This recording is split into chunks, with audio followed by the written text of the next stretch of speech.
Bishop Paul Brown, bad man for the 2020-2021. And you know what it is. You know Shadrach, Meshach, and Abednego too. This is Paul and Rupert. We're back! Coming out with a brand new thought, covered under the blood in which we were born. So we know how to get to. Is for bold, A is for active, D is for determined. When you consider King David valiantly, you have an idea and understanding of taking this. Stay tuned, y'all. Hallelujah, revive us again. We are excited to bring fresh commentary, good conversation with two bad men. Boy, you don't want to miss this. Bad Man for Christ. Join us. Just like Peter when he did his first sermon. As the saying goes, bad men for Christ. That is how we'll be for the rest of our life. Sit back, relax, and enjoy our show because you're stuck in the house with nowhere to go.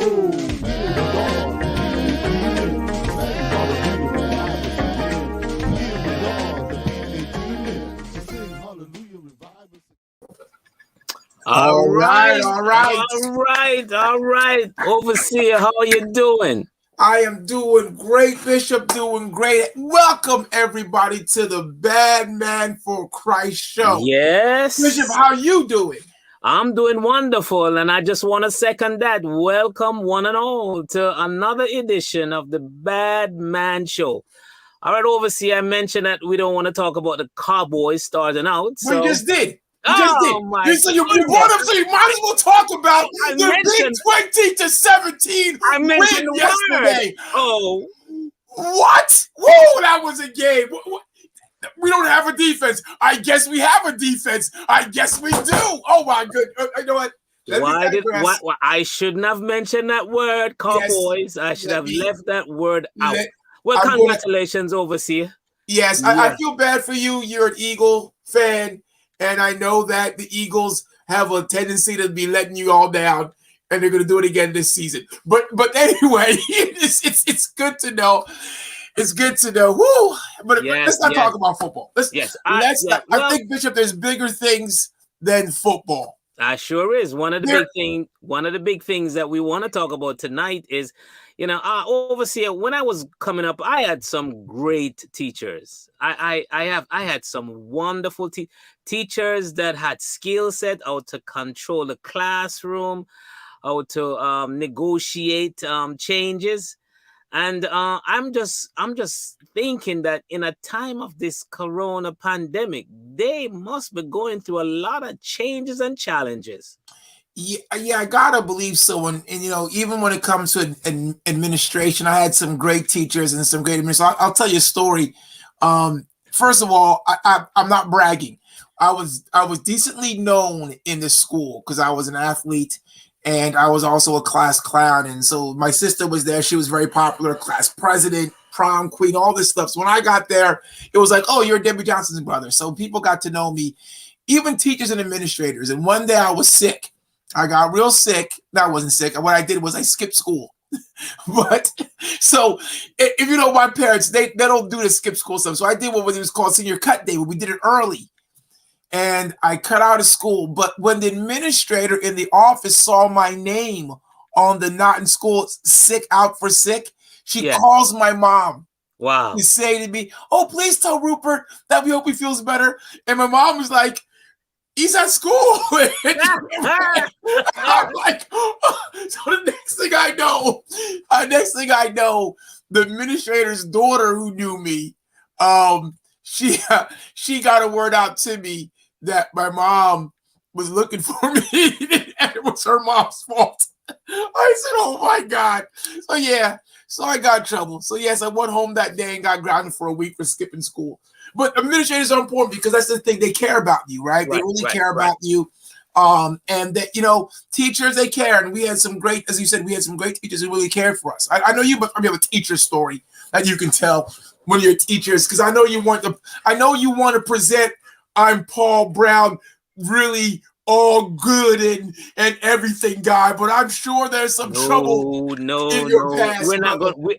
we're not gonna talk about fall clown and class clown. No. I was well known. I was well known at St. George's College. Not necessarily for that quote unquote ideal student. Oh no. So what you're saying was before Bishop came, you weren't a bishop as a kid. Huh? You weren't wearing a collar in your school. I tell you. Oh yes, I have some of the I think I have the records for the merit issues at that school. That was when I was younger. Oh my God! The Holy Ghost had not come upon me yet. You were not filled with the Holy Ghost. So you could quickly say, yes, it was not me. It was that spirit behind me pushing me to do such bad things. I'm not gonna say the devil made me do anything, though. I did stuff. All right. Oh my, that's good. Well, what do we have? We got a lot of stuff going on, but please remember, everybody, as you're going, please follow us on Facebook and subscribe on YouTube to make this really exciting. I've had some great news, people saying they're passing out to people watching it offline and enjoying the show. So we want you to enjoy the show and keep enjoying it. But please keep subscribing. Keep liking, keep telling your friends about it. We want to really be big. By the end of the year, we really like to have, at least 100 people who watch the show every week and enjoy the show. And we also want your opinions on the show. So please give us your feedback. We really appreciate it. Beautiful. Yes, sir. I agree with you 100%. I think you have an announcement, Bishop. I think you have an announcement. Yes, I want to share with everyone, our listening audience, that we are having our diocese convocation on Friday and Saturday. It's being publicized on Facebook and also on YouTube, so you can join us. We have some tremendous great speakers, and one of our speakers is the bad man overseer Rupert Johnson and co-pastor Justine Claxton. And so we're expecting a great time, and we'll truly appreciate if you come and just join us. It will be live stream on Facebook and YouTube. And so we're expecting a tremendous time. And the Lord, and I know the Spirit of the Lord is going to be with us. Yeah, I don't know about Friday. Saturday is going to be really good when Pastor Justine preaches. Friday, we're going to see what happens. I mean, I don't know. I got another joke to tell you. So I've known you preach the transformation, right? You preach the transformation. Transformation is our presiding bishop's church. And I got to preach there once. And I always mark how good of a preacher I am by the callback, by do they call you back to come again? So I preached there. I was men's president a few years ago, and I preached there on a Sunday after convocation. I didn't know Bishop was going to be there. I thought he was going to stay home and rest. But I was there preaching. I preached hard. I mean, I preached hard, Bishop. I thought I had the church jumping. I had him shouting. But I haven't got called back since then. So my guess. Don't judge it. I thought I did. Don't judge it by a callback. Of course, it's a presiding bishop's church, and he's a tremendous preacher. So you should be honored that you had the opportunity to speak in this pulpit. That's the encouragement I'd like to leave with you. Thank you for the there's some people who have never had that opportunity. So he must have liked you. Yes, I what they say is right. It's better to have loved and lost than to never love at all. I guess it's good to preach at the headquarters church than to never preach at all. I guess you could say that, but man, I have not. I don't know if he's listening, but I'll let you know, Bishop. You let me. I haven't invited me back. If Bishop is listening, Bishop, please don't send him another invitation. Or whoever does a schedule, make sure he doesn't get another invitation. The great thing about it is I'm overseer for the diocese. You can't ignore me forever, Bishop. You got to let me have it again sometime. Okay. That's beautiful. I can always say, I think I should preach. I think I should do it. Yeah. No, but hey, man, but it's been a great time. And as we're talking about teachers and principals and administrators, people who've impacted our life, I think that during this time, it would be great to get somebody You know, Bishop John Lewis is watching. Oh my goodness. You Oh, better yes. behave So, yourself, I guess- overseer. He's on the executive board. Yeah, I was going to say, I guess Bishop is going to hear about what I just said. So, Yeah. There goes your possibility of promotion. All right, we have a tremendous guest, a great teacher that we are going to that's going to join us. Overseer, would you please introduce to our listening audience our guest for tonight? It is my buddy, my friend, coming from Baltimore. A great guy who just is right now. He has a title of the National Men's President, and we are so proud of him and what he's been doing with that side. But he's also in an administration as a teacher there in the city, and we want to just introduce no other person than Pastor Rodney Lewis. Come on in, buddy. Whoa, come on in, sir. Look at that dedication. Still at school. Look at that. Still at school. That dedication. Wow. Woo. Wow. Hey, listen, this is what it's all about. We put in the hard working hours. So there you go. It's good to be here. Good to be here. Good to see both of you guys, man.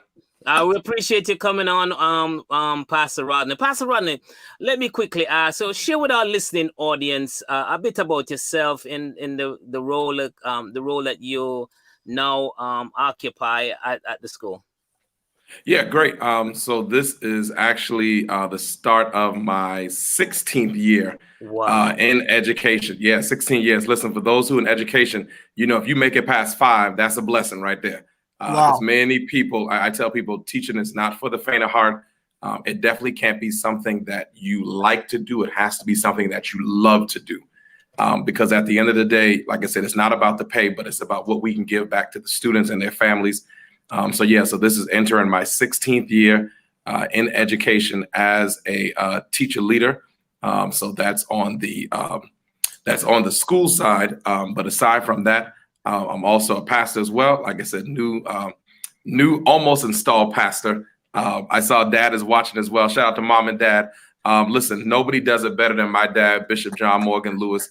Right. When you can walk into church on Sunday morning and drop the mic and say, "Hey, listen here, I'm out. This is it." But as I tell people, it shows the transition that is also such a key part of our educational system as well. Because that transfer, not only from teacher to teacher, administrator to teacher, but from student to teacher as well, is such a powerful thing as well. So pastor is another hat that I wear. And then personally, I am the proud father of 2 new twins, 3 months old. Yeah. Congratulations. Yes. Wow. And Nehemiah Logan and Nia Lynn Lewis, 3-month-old twins, aside from my 2 older boys. As well, Rodney and Christopher. So, man, you see that there's a lot of hats, a lot of hats that we juggle in the household. So, Pastor Rodney, one of the things that I wanted to ask, and I'm kind of skipping ahead and put this in before Overseer Rupert get a chance. One of the things that I notice is that there are not many African American male in the teaching system or occupation, and I'm wondering to myself if you could just talk a little bit about your career path. Oh, you actually landed this position amongst what I would say predominantly female and female staffed. Yeah. So when you look at the history of teaching, it has been a true paradigm shift. I know we talk about those paradigm shifts in the church, but in the educational system as well. So when you look back, our earliest forms of our educational system as we know it now, it was actually the complete opposite. It was actually male oriented and male dominated. But then, of course, as more jobs began to be created, men started leaving from the teaching field and then entered into the industrial work area. Okay. And so then that's when a lot of your homemaker housewives then started leaving from the house, now going into teaching. So we know, like any family, mothers are gifted nurturers. That's just what they do. It's in them already. And so, so in our history, We've gone from males being the end all be all in the teaching educational field to now just the flip opposite. And so being a Black male, it makes it even more of a commodity, I would say, to be a Black male educator in today's society. They look towards Black males for a lot of things, being mentors to a lot of our boys. They know me in my school. If anybody gets in trouble, they're going to see Mr. Lewis, because Mr. Lewis is going to talk to him. He's going to give him an encouraging word. And number one, the male voice is such a missing piece in the school system. For example, I can walk into a room and 800 kids and tell everybody to be quiet, and they'll get quiet within the first 1 second. A female teacher can walk in there and can yell at the top of her voice, but because so many of our kids always hear female voices, they tune them out. But you let a male walk in the room, and I say one time, everybody sit down, and it's an instant. And so you see the importance of having a man and having those male figures in the school system. But because there are so few of us, you know, as a good principal will tell you, if you got a male teacher, you hold on to him as hard as you can. Okay. I mean, because it's just what it is. So Rodney, so I don't want to cut everything, but it kind of segue to this question for you then. Is it the fact that, well, first of all, are you in a predominantly minority-based school? Are you in a multicultural school? Are you in a predominantly majority Caucasian school? So my current school that I'm in now, we are 95% Hispanic, where I am now, the area that I'm in now. So Hispanic is the majority of my population. Before the school I'm currently in, I was a little bit further south in what we call our Upper Marlboro area of Maryland, which is one of the richest areas in our state as far as for Black wealth. And so there it was the complete opposite. So there my school was 95% African American. And so it just kind of depends on where you are, on what you get. So yeah, but the current school that I'm at now is a mostly Hispanic population now. Because my guess is that when you were in Upper Marlboro, which is a higher class level of dollars being spent or being earned, you probably had more dual parents at home. But now that you're in the Hispanic area, I don't know the area you're in, but there might be a lower dual parent at home, so that male voice is even stronger because they may not have a father at home that is helping them. I don't know if that's the case for you, but I believe that's the case for a lot of teachers, especially in the inner cities, who you're talking about, have that issue because there aren't many fathers at home. The male teacher, especially the African-American male teacher, is really taunted after because they are a voice and can help these kids to a lot of positions that they're getting to. Yeah, no, that's kind of still the landscape today of our what we know as the family has changed so drastically. Even having a two-parent household is now the minority, period, just across the board, whether you're affluent or whether you have nothing. It has changed so drastically where, yeah, that's not that. I can't even say that's even the norm anymore. I even look at this, the school that my sons go to, and they're at a very good school, but most of the kids there don't have two-parent households. Either they're divorced, they're separated, and they're in a good area. So no longer are the days where, you know, you make good money, there's two parents. It's just not, like I said, things are just changing so differently and drastically now. Wow, that's crazy. So I do want to tell a story about your spiritual dad, Bishop Lewis. So I've not been in an organization all my life. I came in a little bit later. I remember my first experience with Bishop Lewis was he got up there and from the top of his dome, he recited the scripture. Now it wasn't like Psalms 23. It was some minute scripture I never heard of, and I'm looking at my I think it was one of my fellow brothers. I'm looking like, what the heck? It was like Habakkuk 2 or Joel 2, and I'm like, how does it? Is it doing Let's see. Let me see if I can pull it out. It was probably, and those who are watching know him all well. One of his favorite ones is, "Oh, the depths of the riches, both of the wisdom and knowledge of God. How unsearchable are his judgments and his ways past finding out. For who have known the mind of the Lord, or who has been his counselor, or who has first given unto him that it shall be recompense unto him again?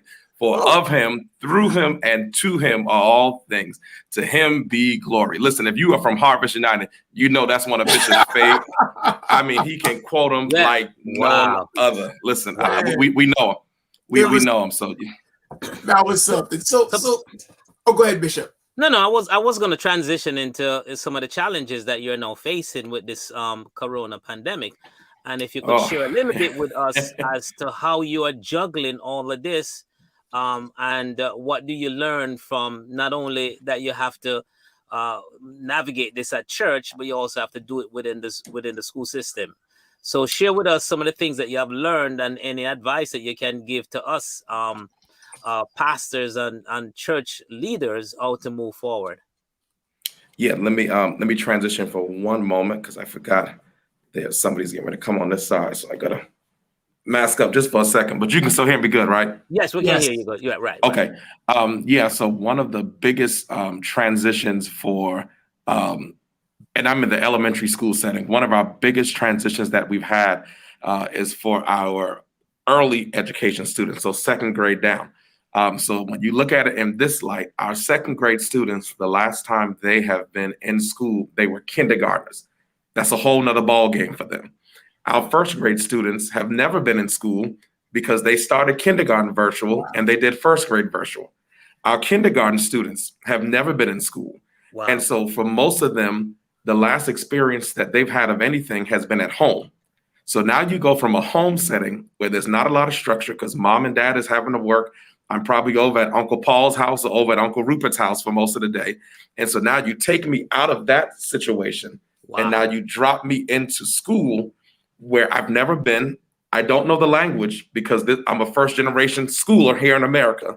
And so we're really having a hard time just to connect with students because they don't know the concept of school. They don't know the concept of, being in a seat or being, they can get on the phone or a tablet. They can do that all day long. But now you're trying to introduce them into a concept of school that they don't know of. So I would say this has been, for any teacher who's teaching now, this is probably these last 2 years have been our most challenging time.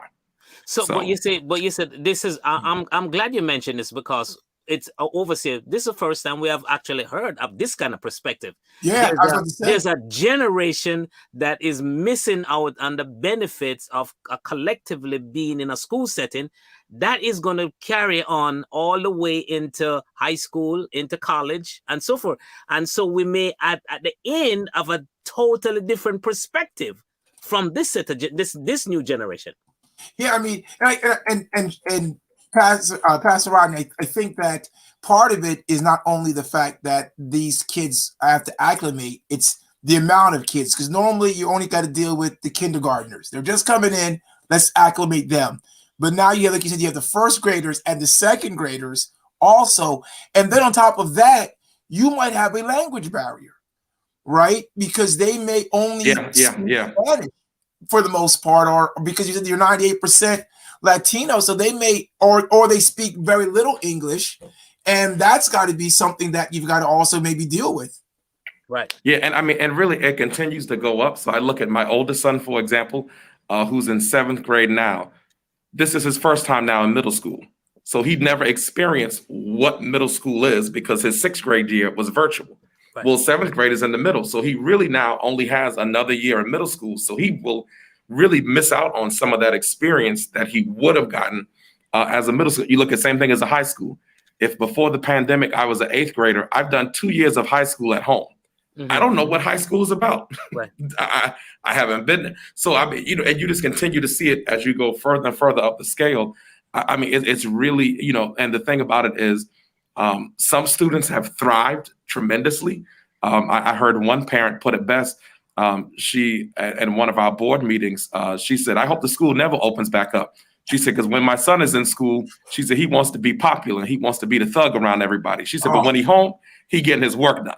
Right. And so in that instance, he's not getting in trouble because there's nobody to impress. Right. So her point was, I hope it stays closed. But then you have the other ones who don't have that parental guidance at home. And Right. they need the teachers, they need the Mr. Lewises to be there to give them that encouragement, to give them those meals that they miss. And so it's a delicate situation. And I commend every teacher, every principal. I commend all of those people who are trying their very best to make it happen. Yeah. Yeah. Okay. So we got a question from one of our normal listeners that we are so grateful, Brother Walsh. Thank God for you. He's asking, this is kind of goes a little bit off, but this is a good question. What's the biggest challenges to students of color? The term school to prison, and how does it apply to students of color? So, of course, as a teacher and an African-American male teacher, we know this term all too well. You know, what we have found is that studies have shown America is a standardized test-based country. And so for a lot of our students, that third, fourth grade year is very pivotal because we have research, and even in my own educational leadership, where I have my master's in, we've done several studies and looked at how they build prisons based off of second, third grade test scores. Because it is a proven fact that when a person of color, and especially a male person of color, does not do well in their second or third grade year, they are more likely to drop out of high school by 9th or 10th grade. And so those who are making money off of prisons, they build their prisons based upon the scores of those second and third graders, because there's a positive trend to say that, hey, if you don't do well in those grades, you're already going to be behind. So the further behind you get, you become disengaged from everything else. Wow. Right. Wow. And so, it's a well-known fact, because test scores and things like that, you can see the data, all that's public information. Wow. So yeah, yeah. No, I'm just joking. I was a very good second grade student. I got all my grades right, I think. So Pastor Ronnie, so tell me, this is a question I have for you. There is a difference between teachers and parents, and all the time what the teacher thinks that we need to do for these students to take. Like, you actually just told a story. I hope we never shut down. How do you kind of balance that pursuit? Because you're both, of course, a teacher and a parent. So how do you balance that pursuit when it comes to the differences that they have as a teacher that you may have as a parent? Well, and I think being both gives me a perspective on both ends. I often I tell my kids, because they have both mom and dad as a teacher, they don't get away with anything because we know both sides of the coin. Right. And so, what I often explain to my parents is we're on the same page, right? We both want the best for the children that we're sitting in front of. And so at the end of the day, I tell them it's a you help me, I help you type deal thing. Whatever you're reinforcing at home, we're going to make sure that we reinforce here. And the flip side of that is all we're asking is, hey, whatever we're setting up your kids for here, help them reinforce that as home as well, right? Because one of the hardest things for both parent and teacher is for a child to have structure at home and then have no structure at school. Or the flip side, the child have structure at school and then get home and have no structure at home, right? Because at the end of the day, the child becomes discombobulated, because they're like, okay, Monday through Friday, Mr. Lewis is telling me I'm a winner, I'm above, I'm the smartest person out here. And then I get home and I get bombarded on the flip side, right? Or the flip side of that, parents are telling me, hey, I'm great, I'm a winner. And I have that teacher that is like, you'll never learn anything, you'll do that. And so what we try to make sure is that, hey, let's get on the same page as parent and teacher, because that way the child knows that, hey, we're both upholding you to make sure that you get the best educational experience you need. And number two, number three, you're a pastor too. So how does the church have a way to kind of, do you look at it like, man, not only am I a parent, not only am I a teacher, I'm also a pastor. So sometimes do you think I can help influence or change some attitudes from keeping them, from that school to prison kind of thing? Yeah. I've said this, I truly believe, was pastor my goal? Absolutely not. I don't think any of us walk into it. But when I look at how God has prepared me, he's prepared me through being a teacher, right? To have to oversee so many people. And actually, Can you guys give me 2 seconds real quick? I got somebody coming in through the other door. I just need to make sure I'm good on this side. Okay. No problem. We understand that you are the COVID situation. So, Overseer, one of the things that we want to actually get across is, can we do some changes within our Sunday school, right? Because he said 2nd and 3rd grade, right? Yeah. Is there somehow, because that's usually, what can we do within our Sunday school structure? And how can we publicize this information across all the churches to say, pay attention at this age group to see how you can motivate them? In addition to that, is there someone we can activate our membership to begin to pass this information out with their families and friends, to bring their young children within that Sunday school structure to where we can motivate them so that they can skip this time or this segment of their lives where prisons are being built to house them. Because no, you're 100% right. I mean, it's a great question, it's a great thought, it's a great mindset. We have to now create something that can help drive that, right? And say, look, parents, this is what we found out, because I didn't know this. This is new to me, what Pastor Rodney said about the 2nd and 3rd grade issue. It makes it sound like, to me, like we have to be careful, because you can actually go to a place where they're setting your child up to fail. But we have to be real careful about that. But we also have to make sure that we as pastors can help with that through Sunday school, right? Of course, Deborah Johnson. Yeah. She is my sister. And she's saying, first you have to ask. So what she's saying is that, Pastor Brown, is a lot of churches have stopped doing Sunday school. We have not. We have not. We do it. She's our superintendent. That's why she's saying that. And Bishop, I don't know if you have Sunday school, but she could be talking to. She could be talking. Yeah, she's speaking to me, because we have kind of we still have. We don't.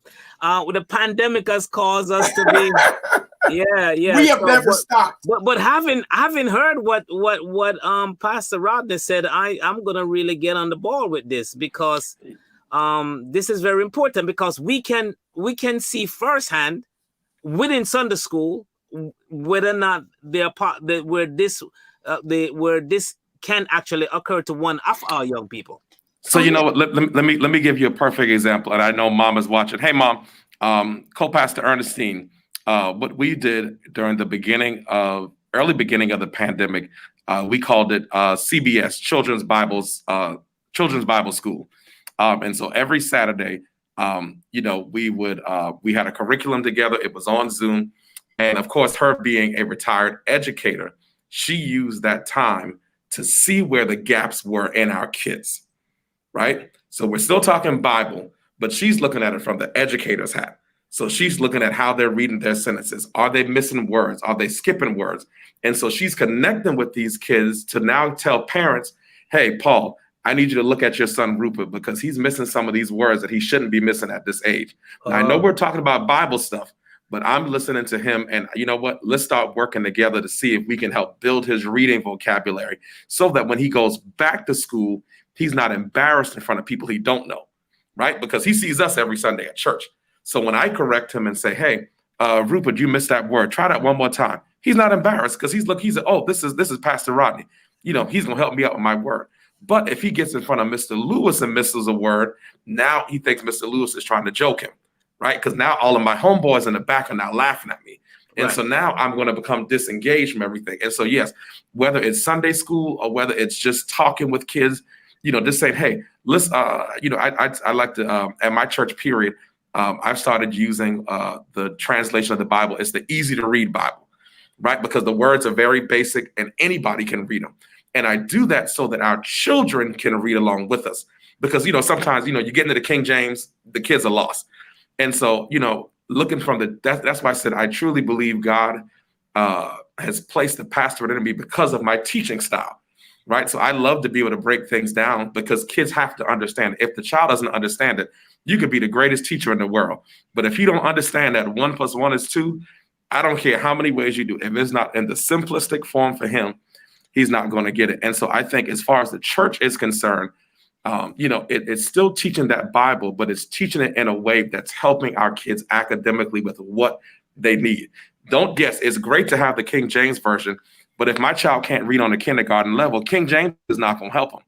But if he can pick up an easy to read Bible and say and figure out the words, he loves me. Hey, that's great. We gonna keep with that. You don't have to know that thou lovest him. You don't have to worry about that no more. And so I think that is the biggest piece where I think our churches need to shift, is looking at where our children are and meeting their needs so that we can help them in that area. Yeah, and Ronnie, before we get to the question from our viewer, one of the things that my sister has installed in our Sunday school classes is actually 5-question test. Instead of lessons just having a review and doing all that, we actually have, each class has 5 questions they have to answer. We want to see if they're actually retaining and understanding the information that they're getting and how they get it. And that way each can say, okay, maybe I didn't explain this the easiest way. Let me help them because they didn't get this question. It wasn't a hard question. So we do that now. We've always had review, but now we add the questions in there. And she's always at a symposium where she had an educator come and teach our teachers how to teach. Because so many of our Sunday school teachers are teachers by trade. So the educator comes in and teaches our teachers how to teach. So she's done that. So it's worked out really well. Brother James Howell, another one of our avid listeners, he says, Pastor Lewis, are encouraged that our children will make it through this pandemic. He's encouraged that our children are going to make it through this pandemic and make up the standard. I guess the question is, are you encouraged that the children will make it through this pandemic and kind of make up the gap with the standardized test? Because as you said, they were learning from home. There could be a gap in how they're assessing the information. And now when they take the standardized test, is it going to hurt them or is it going to help them? I guess it's probably going to hurt. My guess would hurt them, but what do you think? Yeah, so I the biggest thing that I do see that has come out of the pandemic, it has exacerbated the gap that was already there. So, it's kind of like what they say, if you don't see it, if you turn your head from it, you just don't see it in that particular light. And so I think what the pandemic has done, for example, I'll look at my county. Now every student is a one-to-one with technology. Where, of course, in the Upper Marlboro area, they got several tablets, they got several computers, they got an iPhone. But at my current school, they may have one phone for the whole house.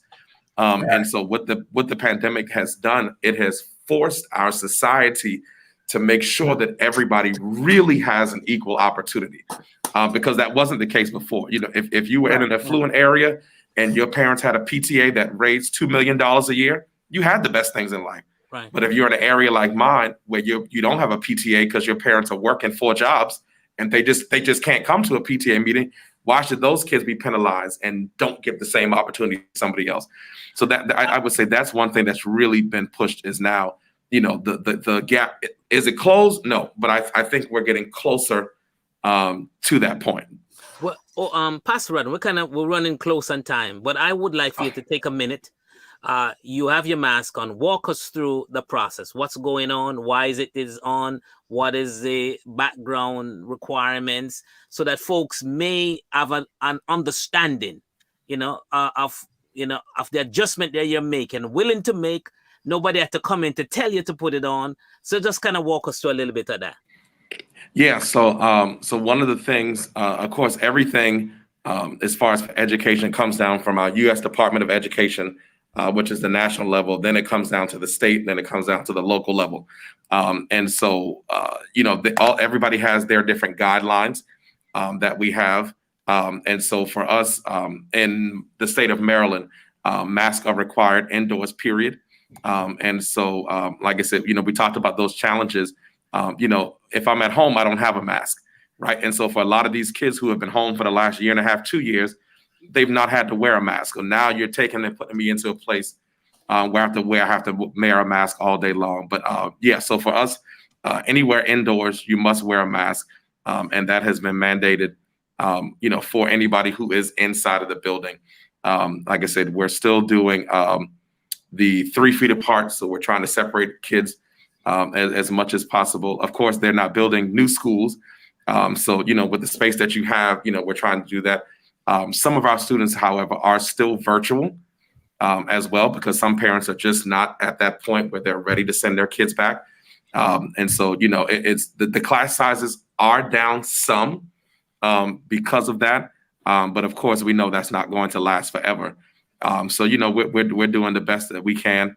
And like I said, I give my hats off to every teacher, every educator, principal, administrator, you name it. If you were working in the what we call back in the day the schoolhouse, I definitely am always praying for all of them as well. So, thank you. I appreciate that. Yes. So here's a question. Can you speak to the origin of schools, the modern education system, which is designed to teach future factory workers to be punctual? Oh, I love this. Docile and so. If this is going to take more than 60 seconds. 60. No. He has about 5 minutes. Go ahead, Pastor Rodney. Well, look, I can do this one in 60 seconds. So this is actually what my master's was all about. So when we look at education here in America, and I say here in America, because American education is not like any other education in our entire world. So American education is its own microcosm. When you look at any other country, they only educate the wealthy. America is the only place where everybody has to get an education. And a lot of people don't recognize that. America is the only place where everybody has to get education. Other countries, that's not the case. So let's start with that. But this question in 60 seconds. So when you look at the history of American education, everything was based off of the agriculturalism of our day. So you look at why do we start school in August? Well, that's because crops are getting ready to go down. And so children need something to do. Why do we get out in May, June? Well, because crops are high and these kids need to come in and get these crops in. And so as America shifted from there, you look at bell systems. Why do we have bell systems? They were preparing our children to go and work in the factories, when to clock in, when to eat lunch, when to move to the next class, when to do that. All of those things are what we saw on the assembly lines of work. Okay. So, but what happened is as America progressed and as we began to lose those type of industrial jobs, the educational system never switched. Oh. And so now we have an educational system that is outdated, but is now forcing itself against a new world. Right. And so that's why, it was never made. If you know about it, if you look at it, everything you need to know in life, you learn by elementary school. You know how to read, you know how to add, you know how to do basic life skills. Middle school was only for those upper echelon people, because it was a factor that once you go back out of 5th grade, you're going back to a work, you're going back to a job, you're going back to a field. So middle school that we have now was not created for the way it's handled now. That's why you have, for example, in my county and everywhere, you have 1 million elementary schools, but 1 middle school, right? Oh. And then you go from that 1 middle school to 1 high school for this entire area that had 100 elementary schools in it. And so we in America have never switched and readjusted our educational system. So that was in 60 seconds right there. Wow. So you're saying like, are you saying America or North America? Because Canada, everybody's in school to go to school in Canada? No, America. So when I say America, United States of America. Really? Wow. Okay. So I wish we had some more time, but we're running out of time. But this is really great. Yes. This has been a great discussion. Yeah. Is there any last words you want to say? Pastor Ron, anything you want to say before we have to go shut down and say our farewells until next week? Like I said, for all of those in the educational system, just know we are all in this thing together. Everybody at my school knows, like I said, I pray for our school every day. They always say, Pastor, we need you to pray for us. And they know I am always praying, because it takes all of us to be in this thing together. And so, I just want to make sure that we will make it through this storm. We definitely will. We've seen worse before in the school system and education. Just as a whole, if you look back over the history of things, this isn't the first pandemic while teachers have been teaching. It's a little different now, but we'll definitely make it through. So, well, thank you so much, Pastor Rodney. We truly appreciate you. You brought some excellent points and some great insight. Thank you. And I'd love to do this again. So let me know, and I'll definitely surely be glad to come back on again. So, you heard my story? You heard my story? I did hear your story. A callback means you were great. Yeah. Yes, yeah. Yeah, we thank you. Thank you so much. Well, Overseer, that brings us to the end of another great show. We really appreciate. This was wonderful. We thank our listening audience for joining with us, and join us again next week. Same time, same place. Same channel. So we thank God for y'all. Thank y'all so much. Come through. We appreciate you. We want you to come back. If this is your first time watching the show because you're watching because of Pastor Ronnie, please keep coming. Please keep joining us. We want you. We'll have other Sunday guests just like him. Brother Ronnie, Pastor, my brother, we appreciate you. God bless you. Stick around. Stick around. Everybody else, see you next week. My brother Paul Brown. Go Cowboys! Go Cowboys! Let's go! Hey, Cowboys! So sing hallelujah, revive us again. So sing hallelujah, revive us again.